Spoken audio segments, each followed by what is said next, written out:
ان کے والد کا انتقال ہوتا ہے، ان کی والدہ ان کو دھوبی کے پاس چھوڑ کر آتی ہے کہ تاکہ گھر کا گزر بسر ہو سکے۔ راستے کے اندر امام ابو حنیفہ رحمۃ اللہ علیہ کی جماعت ہے، ان کی درسگاہ ہے، ان کا مدرسہ ہے۔ امام ابو حنیفہ رحمۃ اللہ علیہ امام ابو یوسف رحمۃ اللہ علیہ کو اپنے پاس بلاتے ہیں،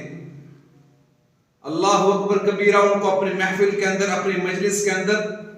اپنے سبق کے اندر بٹھاتے ہیں، ان کو دین کا علم سکھلاتے ہیں۔ جب ان کی والدہ کو معلوم ہوا کہ میرا بیٹا امام ابو حنیفہ رحمۃ اللہ علیہ کی مجلس میں جاتا ہے، اس کے تو والد کا انتقال ہو چکا ہے، گھر کا گزر بسر کیسے ہوگا؟ میں اس کو دھوبی کے پاس چھوڑ کر آئی ہوں کہ تاکہ اس کے پاس جا کر کام کرے اور گھر کا گزر بسر ہو سکے۔ امام ابو حنیفہ رحمۃ اللہ علیہ کے پاس ان کی والدہ آنا چاہتی ہے، پہلے اپنے بیٹے کو کہتی ہے کہ بیٹا میں نے تجھے دھوبی کے پاس اس لیے چھوڑا ہے تاکہ گھر کا گزر بسر ہو سکے، اور تو امام ابو حنیفہ رحمۃ اللہ علیہ کے پاس جاتا ہے۔ اب وہ والدہ امام ابو حنیفہ رحمۃ اللہ علیہ کے پاس آتی ہے، فرماتے ہیں امام جی میرا بیٹا یتیم ہے، میں نے اپنے بیٹے کو آپ کے پاس نہیں چھوڑا، دھوبی کے پاس اس لیے چھوڑا تاکہ گھر کا گزر بسر ہو سکے، لیکن جب آپ کے پاس آئے گا، تعلیم سیکھے گا تو گھر کا گزر بسر کیسے ہوگا؟ تو امام صاحب نے فرمایا اماں جی بات یہ ہے کہ ابھی جو ہے وہ دین کی تعلیم سیکھ رہا ہے، ایک ایسا وقت آئے گا انشاءاللہ کہ لوگ اس کو جو ہے وقت کے بادشاہ اس کو پستے کا فالودہ جو ہے وہ اس کو پیش کریں گے۔ لیکن امام صاحب کو امام ابو یوسف رحمۃ اللہ علیہ کی والدہ نے جواب دیا کہ یہ کیا بات ہے، گھر کا گزر بسر نہیں ہو سکا، آپ کہہ رہے ہو کہ پستے کا فالودہ جو ہے اس کو پیش کیا جائے گا، جب کیا جائے گا، وقت حالات ایسے ہیں کہ گھر کا گزارا نہیں ہے۔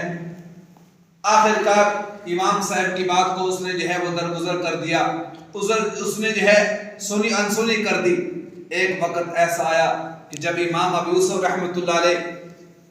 قاضی بنے، وقت کا بادشاہ ہارون الرشید جو ہے ان کے پاس آتا ہے اور کہنے لگا اے قاضی صاحب،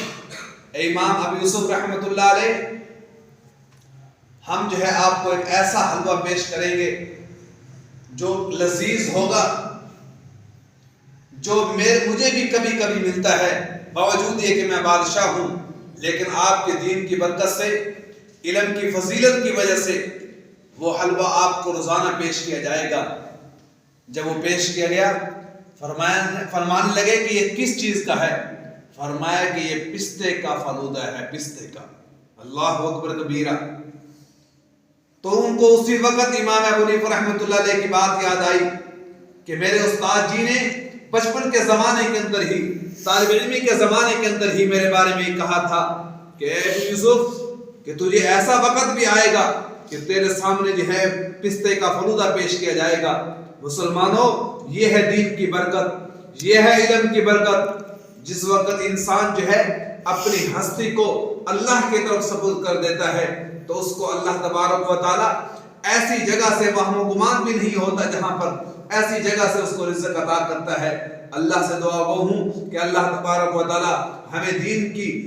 کے علم کے ساتھ محبت نصیب فرمائے اور اس پر عمل پیرا ہونے کی توفیق نصیب فرمائے۔